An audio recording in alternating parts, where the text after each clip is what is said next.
예, 안녕하세요. 김사훈입니다. 예, 저는 스타트 비즈니스라는 이런 맞춤형 스몰 비즈니스 컨설팅사를 운영하는 김사훈이라고 합니다. 대한민국에서 이런 사업자로 살아가는 가치 참 새롭게 느껴지고 있습니다만 저 역시도 창업자로 20년 이상 살다 보니까 요즘 대한민국의 창업 시장의 코드가 사실 녹록치 않은 게 사실입니다. 그래서 오늘 제가 말씀드리려고 하는 첫 번째 강의는 역시 창업자들이 특히 창업 예정자들이 가장 궁금해하는 게 역시 아이템에 대한 고민이죠. 특히 무슨 사업을 할까? 어디에서 할까? 어떻게 할까? 뭐 브랜드로 할까 독립점으로 할까 늘 고민인데요. 아이템 결정을 위해서는 저는 가장 중요한 부분은 역시 시장을 보는 관점입니다.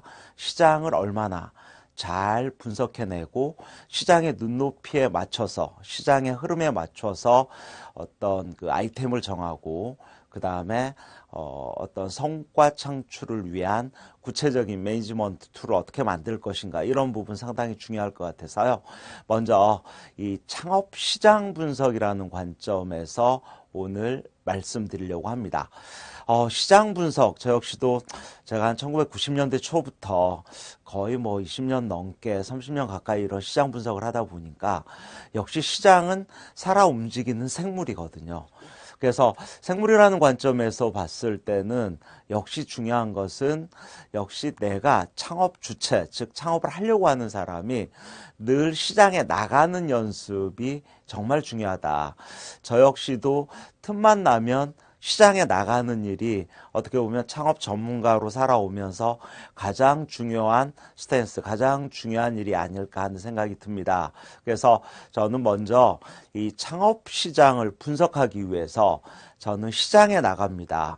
시장의 다른 말은 상권이겠죠.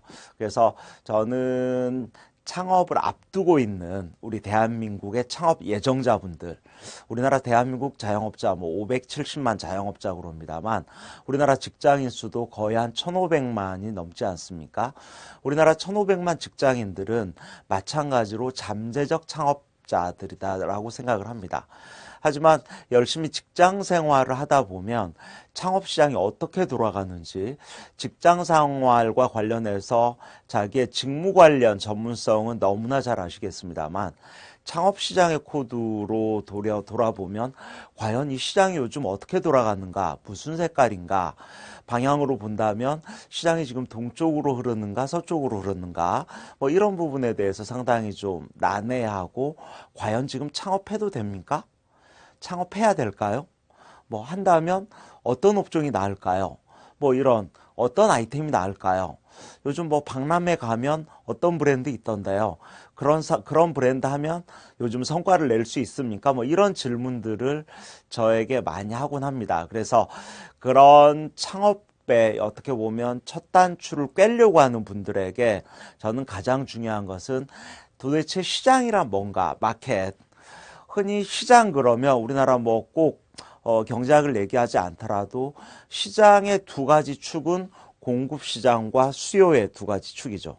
그래서 시장 분석은 공급 시장을 분석하고 수요층을 분석하면 되는 게 아닌가, 뭐 이렇게 쉽게 생각을 할 수가 있습니다.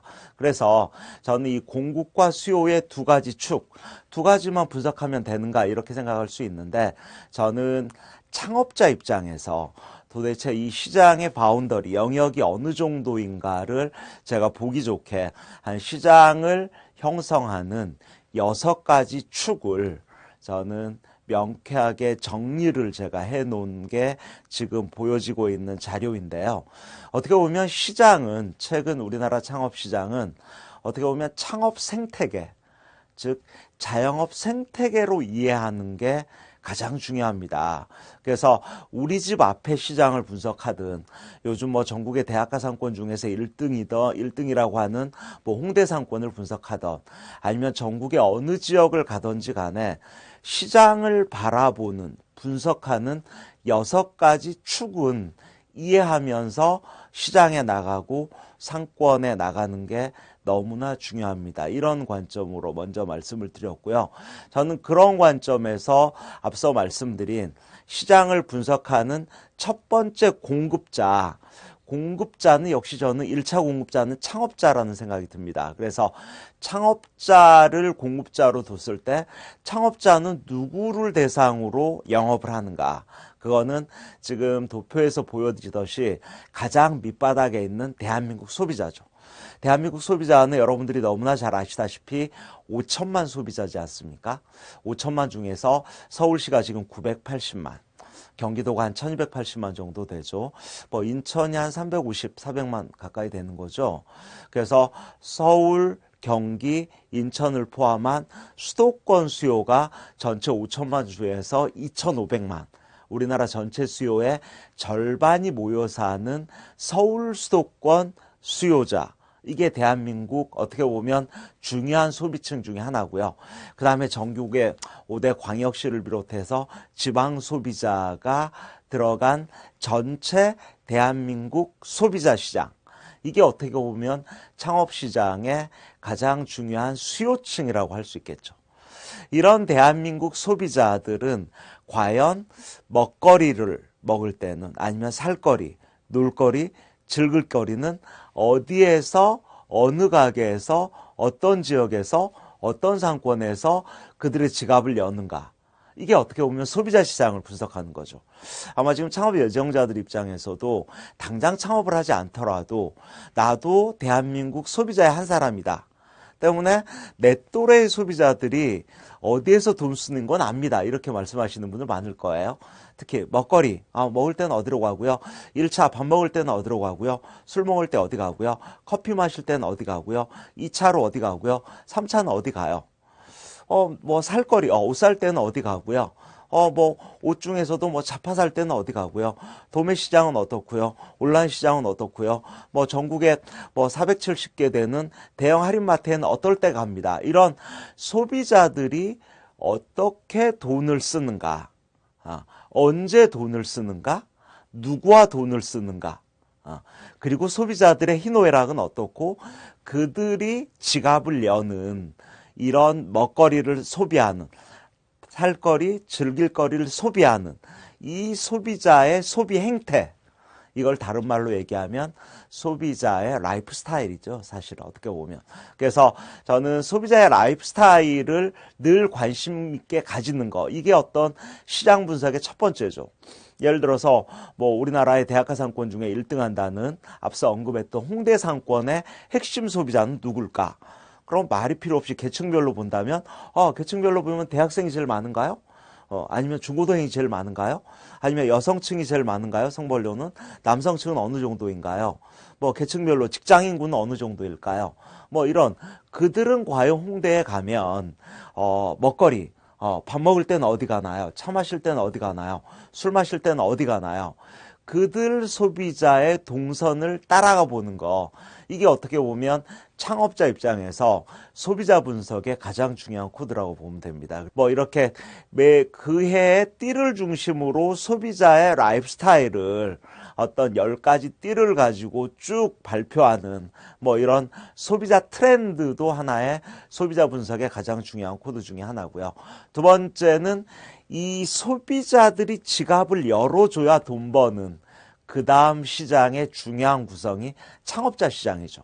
우리나라 대한민국 창업자, 지금 이 방송을 들으시는 분들도 아마 내가 지금 직접 창업자인지 아니면 잠재적 창업자인지, 우리나라 직접 창업자는 우리나라 자영업자 시장 570만 자영업자 시장이 직접적인 창업자죠.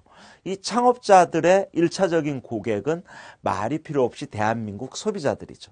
그래서 늘 창업자들은 먼저 소비자들이 요즘 어떻게 돈을 쓰는가에 대한 관심을 갖는 건 기본이고, 두 번째 시장 분석이라는 관점에서 대한민국 창업자들이 알아야 될 부분은 나와 나의 주변 창업자, 경쟁 창업자, 내가 외식업 창업자라면 우리나라 외식업 70만 창업자들은 요즘 어디에서 어떤 아이템으로 어떤 가격대로 어떤 시설 어떤 서비스로 돈을 벌고 있는가, 이런 거를 분석하는 게 창업자 시장을 분석하는 거죠.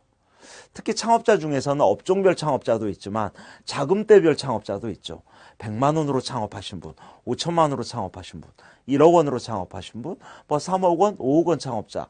그들은 과연 어떤 아이템을 어디에서 어느 기간 동안 얼만큼 투자해서 어느 정도 성과를 내고 있는가. 저는 창업 예정자들이라면 우리 집 앞에 창업자들 중에서 지금 가장 줄 서는 창업자는 누구이고 팔이 날리는 창업자는 누구인가. 이런 부분 너무나 중요한 코드죠. 세 번째, 창업자를 대상으로 돈 버는 사람은 바로 임대인 시장이죠. 뭐 요즘 우리나라 대한민국 초등학교 5학년 교실에 가도 꿈이 뭐니? 이렇게 물어보면 임대인요 이렇게 얘기한다고 하지 않습니까? 사실은 초등학교 5학년뿐만 아니라 우리나라 대한민국 사람들도 임대인이 되고 싶어하는 꿈을 가지고 있는 분들이 많을 수 있죠. 왜? 아무나 될 수 없기 때문이죠. 첫째, 우리나라 대한민국 임대인이 되려면 어떻게 해야 되는가? 뭐 최근에 신도시에 1층 10평 정도 가게 주인, 이것도 임대인이죠. 꼭 건물주까지 바라지도 않죠. 뭐 김밥집 할 만한 이런 가게 주인 되려면 얼마 정도 자금이 필요한가? 이런 건 창업 예정자들도 반드시 궁금해 하셔야 됩니다. 요즘 뭐 예를 들어서 신도시에 1층에 번듯한 김밥집 정도 할 만한 실평수 10평 정도 주인이 되려면 얼마 정도 돈이 필요할까요? 요즘 뭐 최근에 뭐 상기 신도시 같은 경우도 지금 열심히 발표되고 있고 앞으로 지어질 것 같습니다만, 요즘 뭐 2기 신도시 쪽 1기 신도시 가보면 1층에 상급지 10평 정도 김밥집 정도 그 가게 주인이 되려면 평당 분양가가 5천만 원대거든요. 그럼 평당 분양가가 5천이면 실평수 10평 정도 가게 주인이 되려면 얼마 정도 총 비용이 들어갈까요? 5천만 원 곱하기 10평이면 5억입니까? 예, 실평수니까 전용률은 50%밖에 안 되기 때문에 실제 분양평수는 20평이 되는 거죠. 그럼 20평 곱하기 5천만 원이면 10억이 돼야 되는 거죠. 와, 대한민국의 임대인이 되려면 웬만한 여차하면 8억에서 10억 정도는 돼야만 번듯한 뭐 신도시 같은 이런 상권의 1층 10평의 임대인, 가게 주인이 되는구나. 이 시장도 알아야 되는 거죠. 하지만 중요한 것은 임대인이 살아남기 위해서는 아래 설명했던 창업자가 있어야 되는 거죠. 또 임대인과 창업자 사이에 있는 수요가 시장 분석에서 정말 중요한 프랜차이즈 시장이 있는 거죠. 프랜차이즈 시장은 우리가 프랜차이즈의 효시, 그러면 우리나라 1900 뭐 예를 들어서 79년도 대학로의 난다랑, 뭐 림스치킨, 아니면 79년도에 생긴 뭐 롯데리아 소공동점, 이런 매장들이 우리나라 프랜차이즈 효시라고 했는데요. 최근에 우리 공정거래위원회에 등록된 프랜차이즈 브랜드는 무려 6,200개가 넘습니다. 그래서 시장을 분석하는 중요한 한 축은 프랜차이즈 시장은 어떻게 돌아가는가. 6,200개 브랜드 중에서 76%, 거의 한 4,600개 브랜드가 외식업이고요. 거의 한 400개 가까운 브랜드가 유통 도소매업 브랜드, 그 다음에 1200개 정도가 서비스업 브랜드. 그래서 어떤 브랜드가 새로 생기고 어떤 브랜드가 문 닫는가. 뭐 1년에 1000개 정도 브랜드가 새로 생기고 또 그 정도 되는 브랜드가 문을 닫는 프랜차이즈 시장. 임대인과 임차인, 창업자의 한 80%가 임차인이라고 하는 이 시장의 중간 시장인 이 프랜차이즈 시장은 우리나라 창업 시장을 분석하는데 너무나 중요한 축일 수도 있고요. 또 하나 임대인과 임차인 사이에서 형성되어 있는 시장이 부동산 중개업소 시장이죠. 아니, 창업시장 분석하는데 왜 부동산 중개업 시장을 봐야 되나요? 이럴 수 있는데요. 부동산 중개업 시장은 우리나라에 뭐 지금 포털 사이트만 뒤져봐도 한 12만 개 정도가 있거든요.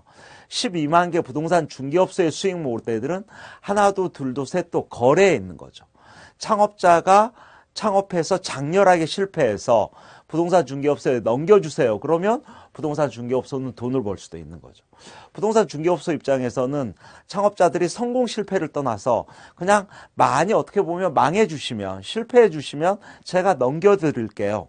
이런 관점일 수도 있는 거죠. 어떻게 보면. 그래서 이 임대인과 창업자와 프랜차이즈 시장과 또 다른 걸로 부동산 중개업소 시장. 왜냐하면 부동산 중개업 시장은 창업 아이템, 점포를 거래하는 곳이기 때문에 시장을 분석하는 입장에서는 부동산 중개업소에 많은 점포가 거기에 접수돼 있어요. 근데 뭐 어떤 아이템이 접수돼 있어요. 이거는 생각만큼 장사가 안 되는 아이템이다. 이렇게 보시면 되죠. 그리고 임대인 위에 마지막에 있는 시장이, 임대인을 대상으로 돈 버는 시장이 부동산 관련 시행사, 시공사, 분양대행사, 이 시장이죠. 부동산 시행사, 시공사, 분양대행사 그 위 시장은 어떻게 보면 정부죠. LH공사 같은 이 6가지 축의 어떻게 보면 대한민국 창업시장의 돈의 흐름이라고 보시면 되죠. 그래서 이 6가지 관점을 보면서 상권에 나가서 시장을 좀 분석하는 하나의 툴로 사용한다면 어떤 객관적인 시장을 분석할 수 있는 이런 측면도 있을 것 같고요. 이런 관점에서 제가 대한민국 창업시장을 어떻게 보면 연도별로 정리해 놓은 표거든요. 우리나라 창업시장 중에서 가장 현대적 형태의 창업시장이 태동했던 시기가 제가 보기에는 1988년 이 88 올림픽 이후에서 90년대 초, 그리고 97년까지의 상권에 상당한 어떤 상승기가 좀 있었고요. 그리고 97년 말에서 99년까지 우리가 알고 있는 IMF 시대가 있죠. 우리나라가 부도났던 시기죠. 이 시기의 창업시장 아이템은 어떻게 움직였는지, 그리고 밀레니엄 시대였던 2000년에서 2010년까지, 그리고 2011년 이후에 2019년, 2020년 이렇게 가고 있는 이 창업시장의 흐름을 연도별로 저희가 한번 쭉 정리를 했고요. 윗단에서는 트렌드를 제가 쭉 정리했고, 아랫단에는 그 트렌드, 이슈에 맞는 아이템들이 어떻게 움직였는가. 예를 들어서 90년대 제가 상권에 나가보면 가장 떴던 아이템, 뭐 그 당시에 패스트푸드점, 뭐 88 올림픽 이후에 웬디스, 하디스, 맥도날드, KFC, 파파이스 같은 이런 브랜드들이 최초로 많이 생겼던 게 90년대 초 시점이죠. 그리고 원두커피점, 자댕 도토루를 비롯한 이런 다방 커피를 한 번에 눌러버린 원두커피점, 그리고 호프집, 그리고 그 당시에는 이런 먹자의 한 축이었던, 또 입자 중에 대표 아이템이었던 이랜드가 주도했던 중저가 캐주얼 같은 이런 아이템, 이게 어떻게 보면 90년대 초반까지의 최초 호황 아이템이었다면, 이런 아이템들이 90년대 터널을 지나고 2000년대를 지나서 지금 시점에서는 과연 계속 뜨고 있는가, 그렇지 않은가. 우리나라 명태 창업이 태동했던 것은 90년 거의 초반인데요. 그 당시에 명태 창업의 대표적인 아이템이 CVS, 컨비니언스 스토어라고 하는 편의점 같은 게 있었죠. 이런 게 최근에 90년대 초에 태동해서 지금 우리나라 편의점 수가 4만 개를 넘었단 말이에요. 이런 게 어떻게 흐르고 있는가를 제가 표로 정리해 놨는데요. 이 부분 한번 참조하시고 언제 기회가 된다면 궁금한 사항이 있으면 저한테 피드백을 주시면 제가 답변을 드리도록 하겠습니다. 대한민국 창업시장은 이렇듯 사실은 끊임없이 흐릅니다. 때문에 저는 창업자 입장에서는 내가 직접 창업을 하지 않는 시점에서부터 첫째, 연대별로 창업시장이 어떻게 흘러가고 있는가, 그리고 앞으로 어떻게 흐르고 있는가, 두 번째는 앞서 설명드렸던 6가지 축별로 창업시장과 어떻게 연계되어 있는가, 프랜차이즈 시장과 부동산 시장은 어떻게 또 연결이 돼 있는가, 뭐 이런 생태계 관점에서 창업시장을 입체적으로 분석하다 보면 아마 창업시장에서 과연 뜨는 아이템, 지는 아이템, 궁극적으로 나에게 적합한 최적의 아이템이 어떤 건지에 대한 어떤 방향점을 잡지 않을까 하는 생각이 듭니다. 창업시장 분석 어떻습니까? 사실 어려운 얘기인데요. 창업시장 분석만 하더라도 아마 웬만한 학계에서 한 학기 동안 분석해도 부족할 일이라는 생각이 듭니다. 제가 간략하게 한번 말씀을 드렸고요. 또 제 강의를 들으면 차차 시장에 대한 얘기를 계속 공부해 나갈 수 있다고 생각을 합니다. 예, 이렇게 창업시장 강의를 일단 마감을 하려고 하고요. 다음 강의에서 또 뵙도록 하겠습니다. 마치겠습니다. 감사합니다.